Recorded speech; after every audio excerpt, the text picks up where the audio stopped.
Previously, on this dark realm. Mother Tolia was phenomenal. She was an incredible and empathetic leader. Dr. Daniel, are you free? There's a man who came in, very disheveled. You poor man. Maybe you just need a good shower and a safe place to sleep for the night. The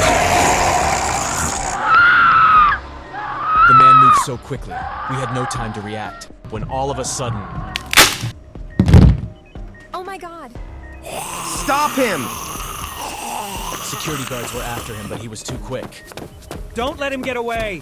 He smashed right through the sliding doors of the ER. I saw the physician on shift and other personnel try in vain to help Mother Tolia. But we both knew the truth. Mother Tolia was gone. My God.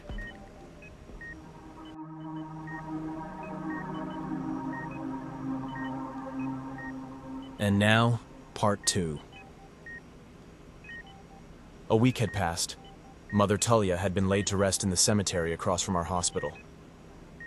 Our professors tell us that as doctors, we are going to face a lot of challenging scenarios. But honestly, I don't think they had this type of event in mind. You could see it on everyone's face in the ER. Mother T was such a prominent figure, whose absence was deeply felt. There was a little silver lining, though. Sister Mary and I had grown closer after what we experienced together. It was nice having a friend again. Between my studies and working at the hospital, I never had time to develop new friendships. And without a Mother Superior, Sister Mary was supposed to report to the head nurses and doctors until a new Mother Superior was brought in and trained. However, I was humbled that she decided to stay by my side during our shifts. She acted as my head nurse, assisting me with my patients. Dr. Daniel is going to fix you up. Things were going well. You did a great job with that last patient. Thanks to your help. I don't think I could have calmed her down on my own to give her that injection. You really have a great way with people. Thank you. That means more than you know. It actually took a lot of practice. I wasn't good at dealing with people before. That's why I joined the convent in the first place. But Mother Tulia helped me see how gratifying it was to help people. So I do my best to practice what she taught me. My way of honoring her memory. That's very sweet. I think everyone here still feels her absence. It's still hard to believe she's gone. I know. She made such an impression on me in the little time I knew her. And honestly, I feel guilty. I was there, but I couldn't save her. Hey, don't think like that. You did everything you could. We all did.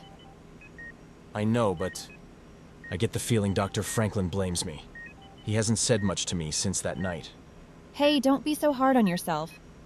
Dr. Franklin actually thinks very highly of you. What? Really? I wasn't supposed to say anything. Mother Tulia and Dr. Franklin were close. She put in a very good word for you. He's putting in a letter of recommendation in your file. Just give him some time. He's mourning. We all are. So come on. Dr. Daniel, there's people here that still need our help. You're right. Let's get to it. As the days went by, Sister Mary and I really developed a great working rhythm together. Dr. Franklin even made more of an effort to interact with me and provide guidance and feedback. That's very good work, Things were Daniel. starting to feel normal again, until a few nights later, the cops dragged in a familiar face. We got a call about an hour ago about a psycho biting random people a few blocks from here.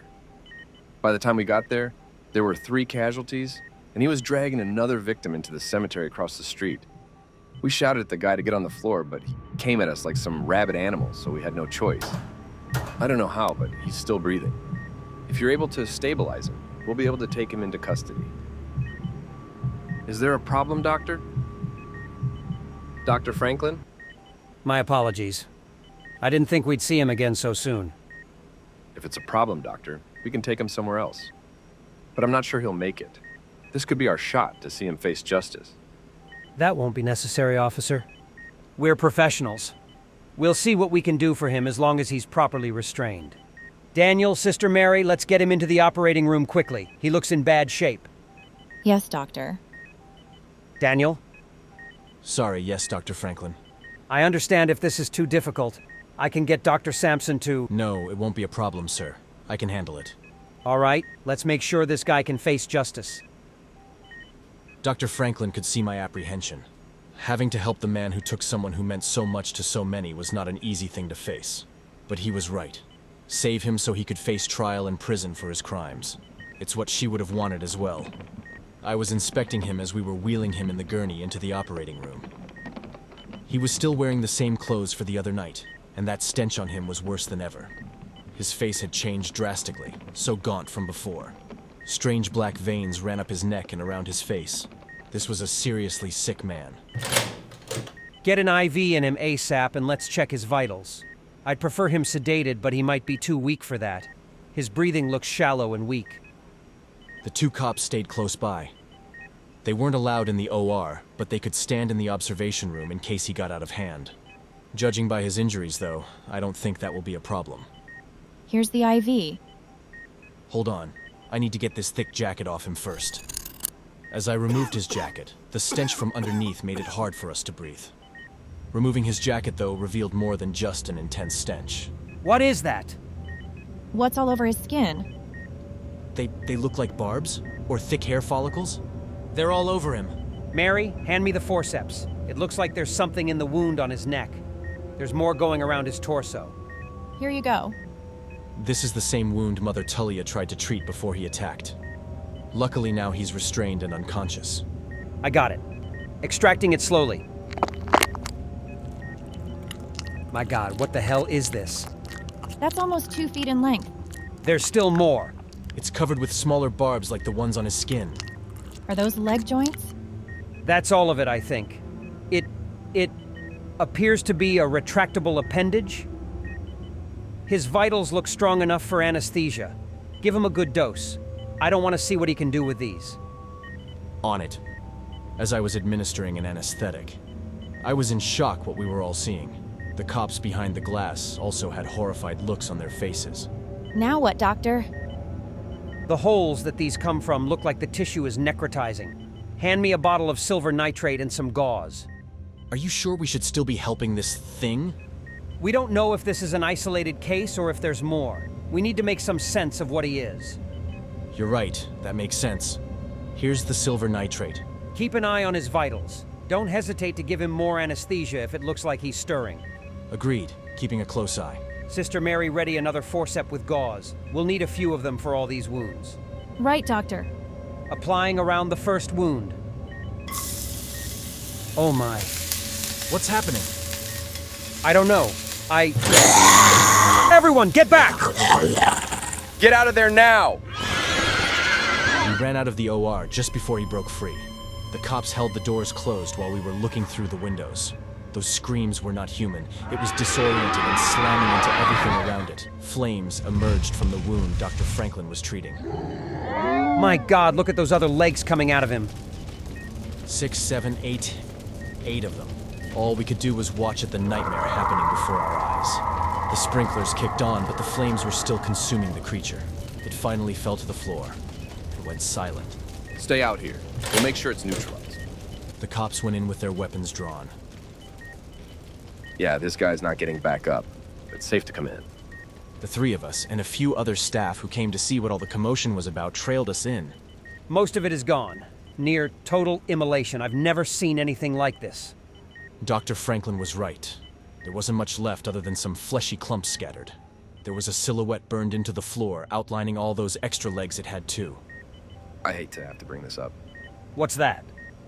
This makes me sick to think about, but while we were in the cemetery chasing him, I could have sworn I saw someone in the distance he was running to. They disappeared before we could get a good look, but I just had this uneasy feeling about it. More so after what we just saw here. Another potential victim? No, Doctor. No one is in a cemetery at 1 in the morning. No, my fear is it was another one. God forbid. Where do we go from here? Let's collect what we can from the floor. The forceps I used on it earlier still have some potential DNA on them. Let's get it all to the labs and see if we can make some sense of this. I have quite a few calls to make. A few nights have passed. Dr. Franklin offered to give me and Sister Mary some time off, but we both decided against it. The ER was already short-staffed as it is. Plus, we were all waiting for what the labs had to say to try and make sense of what we saw. The three of us kept to ourselves and were instructed by St. Sebastian's intimidating battalion of lawyers not to say anything to staff or news outlets. They were trying to lock this down as thoroughly as possible. I hate this. Being at work? No. I hate these shadowy lawyers threatening me if I say anything. Why would they want to keep this quiet? What if more people get hurt if more of those things are out there? I want to tell my friends and family what I saw. Tell them so they can take care of themselves, but I can't. I can understand that. I don't agree with it either. I've been getting bombarded with texts and emails from classmates and professors all asking what happened. Everyone knows something happened, but I have to play dumb and pretend to not know anything. I hate it too. How long do you think it'll be like this? Unfortunately, I have no idea. Daniel and Sister Mary, please report to my office. I wonder what's that about. Let's go see. Thank you for coming so quick. Close the door behind you, please. Have a seat. Of course. Has there been any new updates? Officially, no. St. Sebastian's lawyers want us to stay quiet so the situation can be forgotten as quickly as possible. I'm getting sick of those conniving bastards threatening us. Unofficially, I pulled some favors with the lab department and some results came in. First, let me be clear, this conversation is not happening, understood? Yes, sir. Understood. Good. I haven't gotten a decent night's rest since that night. I imagine it must be the same for you two. We appreciate that. So, they are still trying to pull DNA from the remains which were badly damaged by the fire. But the forceps I used to extract that extra appendage showed a part of the puzzle.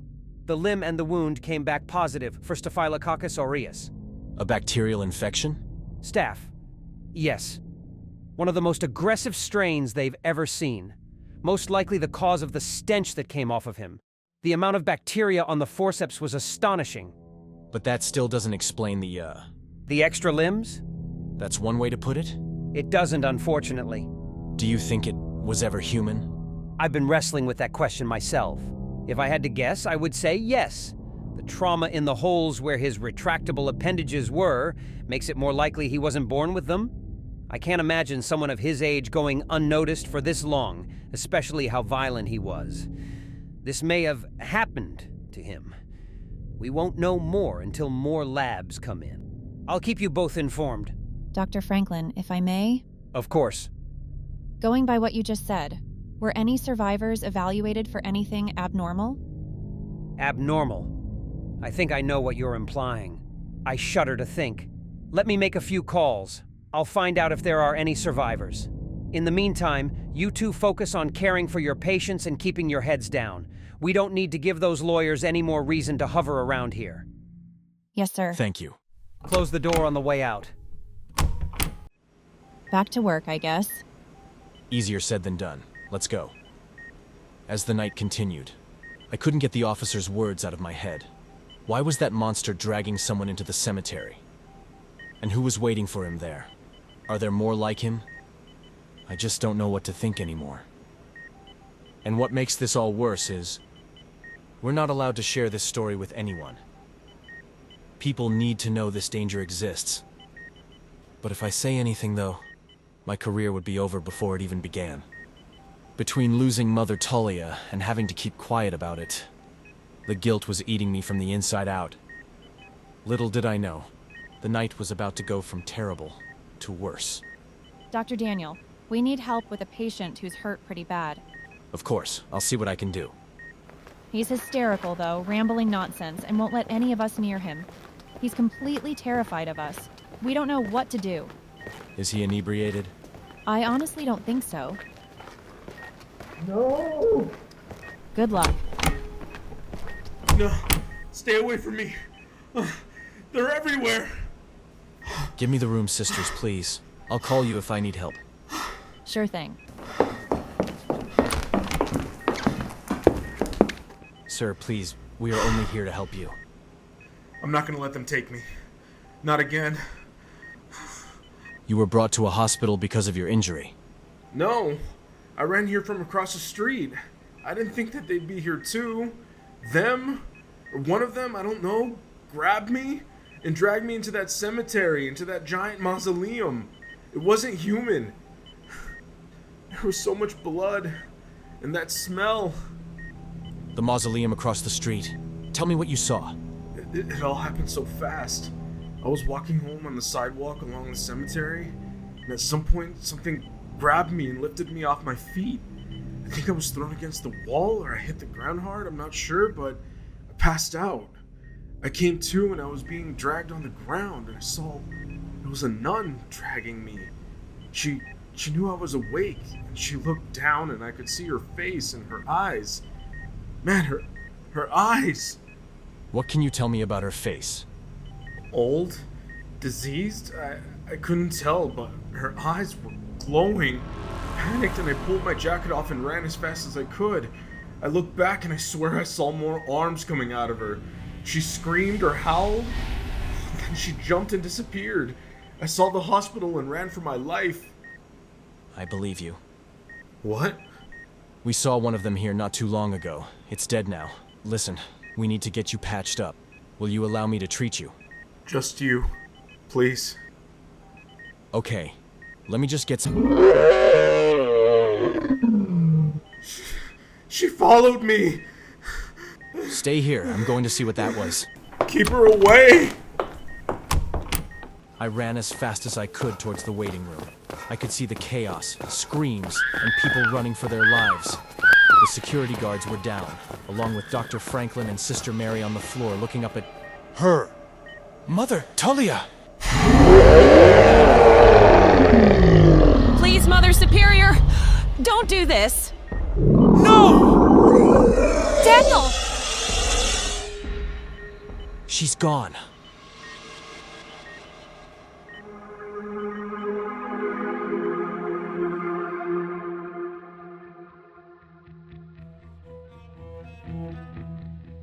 This concludes Part 2. Part 3 premieres next Friday.